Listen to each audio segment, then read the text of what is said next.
D. Smith has been talking about how it's uncertainty that there will be a lockout in 2021, some kind of work stoppage.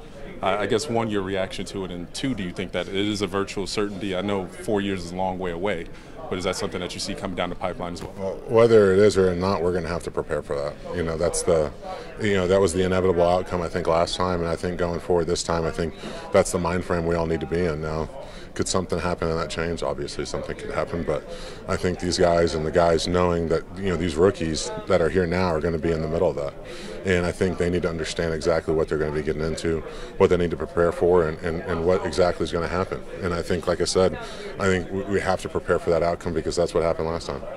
What are some of the issues this time? I know last time it was, off-season workouts, things of that nature, that kind of, and the split of the money between owners and players that caused it last time. What do you think is causing it this time? I mean, you're always going to have the split of the money and things like that. Obviously, you're going to have structure of the deal, certain things like that, how guys get paid, what the cash guarantees and stuff like that out the door. Obviously, off-season health and safety. I mean, you're going to get into a lot of those issues, and I think this probably isn't the greatest forum to get into them. But listen, there's always going to be issues between labor and management. I mean, I think that's always in any business. You're going to have those issues, and we're going to have to try to work through them, or we won't. And that's, I think, like I said, that's the inevitable outcome if we can't figure it out.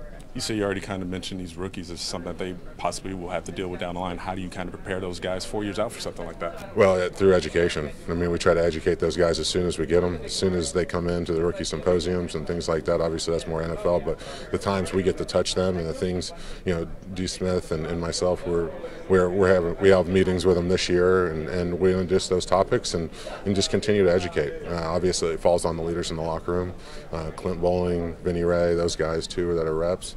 It falls on them to answer a lot of questions. It falls on me to answer a lot of questions. So it's just continuous to education. But I think, like I said, it's not something that we can spring in 2020 and say, hey, you guys got to get ready for this, and it is what it is, and we'll have to just continue to prepare for it. You mentioned labor and ownership. That's an issue that goes back, not just NFL, that's all around the world.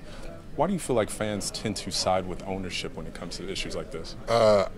My personal theory is they think they have a stake in the team. They don't. I mean, at the end of the day, I don't think.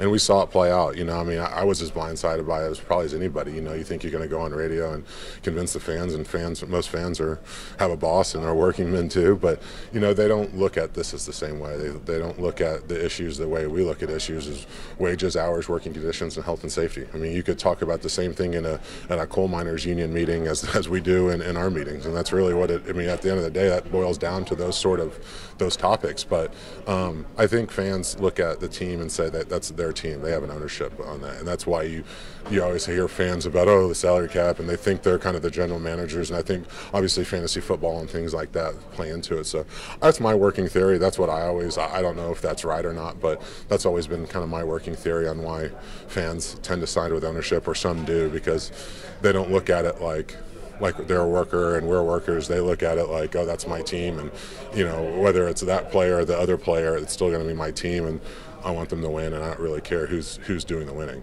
You guys survived the last work stoppage. Do you think the NFL, I think it's almost a silly question to ask if the NFL can survive another work stoppage? I think they will be, but what do you think would, preclude something like that happening?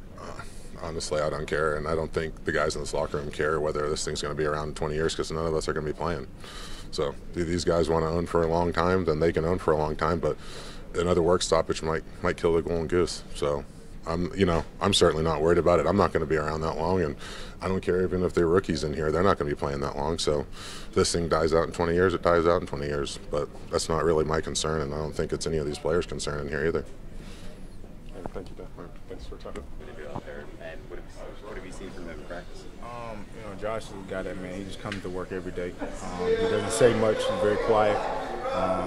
He works his butt off every day, man, and it's not surprising to him to come out and have two great games the way he is, man. He's just making plays all over the field. He's going to really help us.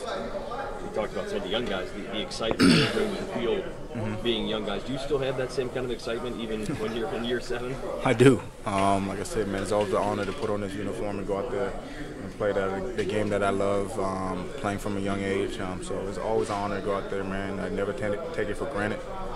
because your last play could mean that could be your last play, and you never know. But like I said, man, every game, it's an honor to go out there, put on the uniform, and be able to do something I love. They may have already asked you this, and I'm sorry if it's a repeat question. Last year, you guys had issues getting the ball in the end zone as far as scoring touchdowns. This preseason, to this point, has been an issue as well. Is it frustrating? Is it something that you think about? Is it just? We don't really think about it. We just go out there and play the game, man. That's something that we have to focus more on because we're not doing it to our best ability. But I feel like we're gonna be fine. Just little things that we gotta change, and I think we'll be fine. Thank you, Richard. Appreciate how things are feeling for you. Rehab's been going well. I progress every day, every week. So I'm just looking forward to continuing what they have planned for me and just taking it day by day. Looking forward, any timetable on when you'll be back out there on the field? No, I never like to put timetables either way because then if you're progressing too fast, you put a timetable to take your time and things like that. I'm pushing in the rehab process. I think hopefully I should be out there this week in terms of practice and things like that. And as long as I keep progressing, I'll be out there sooner than what everyone would like to. Defense took a hit in the last game with Sean Williams going out. Have you heard from him, one? And then just what does he bring to this defense? Yeah, I talked to him after the game. There you go right there. Obviously, he's a key part of our defense, very physical. We like to feed off each other in terms of that aspect. And while he's out, obviously we're going to miss him. But just like when I went out, and he'll tell you just like when he went out, the next guy has to step up until he gets back. So I definitely think it was a big blow for us, but it's early in the season, and I think we'll be all right. What did you see from this defense last game? Struggled a little bit, but what did you see on the sideline? What did I see from the sideline in terms of the game? Yeah. There was some good things out there. I know it didn't look that way, but overall we just got to play more discipline, and I just feel like better for it to happen now than in the season. But this is how every preseason goes. It's like my sixth go around. For some reason, it's like the first preseason game, you do good. I mean, from top to bottom, from ones all the way down to the last man on the field, everyone does good. So you pat yourself on the back. They're like, oh man, this is easy. And then you realize, if you've been in this league, that is any given Sunday, you come out sloppy or even a little bit lackadaisical, they could put 30 on the board real fast. So I think it's good for these type of experiences to happen to you in the preseason, to humble you, to let you know that every week you got to bring it. Every week you have to be sound. Even if the first week you got away with something and we had a good performance, that doesn't mean the next team won't capitalize on it. And now it's a playoff caliber team out there, and you saw what they were able to do. So like I said, when you lose, if you don't take anything from it, then you really lost. And so I hope we take something from this loss, and I think we will. Those waves look like. Oh yeah, I'm dipping. I got these tsunamis in here. You know what I mean? Let me ask you. You didn't play in the last game. You watched from the sideline. The way that the off-season instruction now, as far as how much you guys can hit, how much you guys can practice, does it put that much more emphasis on preseason games as far as getting that live contact as opposed to getting it during practice like they used to before 2011? Definitely. I wasn't here 2011, so I can't speak on it. But I just think you just got to know what you need as an individual, and as the coaching staff, you can get a feel for the team. If we have a sloppy week tackling, you obviously know your team needs more of that in practice in ways without bringing guys to the ground, whether we're tackling live on a dummy or just practicing our tackling without actually bringing the guy to the ground. And there's ways to do that. Any coach will tell you that.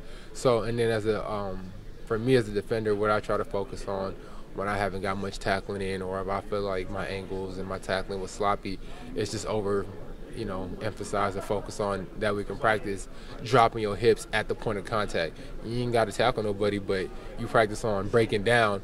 In a game you have to break down. In a game you got to drop your hips to tackle. You're not just going to run by guys every time. So if I had a sloppy week of tackling, those are things that I focus on without having to bring a guy down to the ground. So there's ways to get it. Obviously there's nothing like real contact and things like that, but I think with proper practice habits and techniques, you'll be all right if you do that.